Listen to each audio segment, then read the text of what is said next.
Imaginez le paysage de l'IA comme une course, dominée par des géants de la technologie comme OpenAI, Anthropic et Meta, tous disposant de ressources illimitées.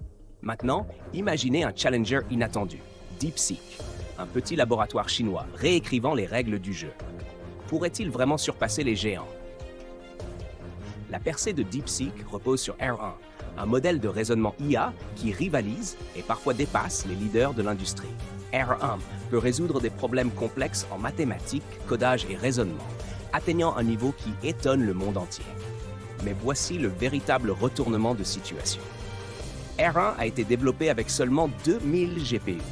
Comparez cela à OpenAI, qui a utilisé 10 000 GPU pour des modèles similaires. Le coût? Un montant impressionnant de 5,58 millions de dollars, soit près de 27 fois moins que les budgets des géants de la Silicon Valley. Comment DeepSeek a-t-il accompli cela? Confronté aux restrictions américaines sur l'exportation de puces avancées, DeepSeek ne pouvait pas compter sur la force brute. Au lieu de cela, ils ont innové. En concevant des algorithmes ultra efficaces et en optimisant leur processus, ils ont créé un modèle qui prospère avec moins de ressources. Dans un monde axé sur le toujours plus, ils ont prouvé que plus intelligent est plus fort. Et R1 n'est pas seulement impressionnant, il est perturbateur.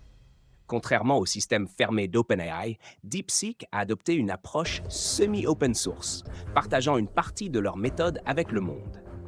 Ce geste audacieux a suscité à la fois enthousiasme et inquiétude. Cette transparence est-elle une invitation à collaborer ou une stratégie pour dominer? Mais ce n'est pas qu'une question de technologie. C'est une histoire de résilience.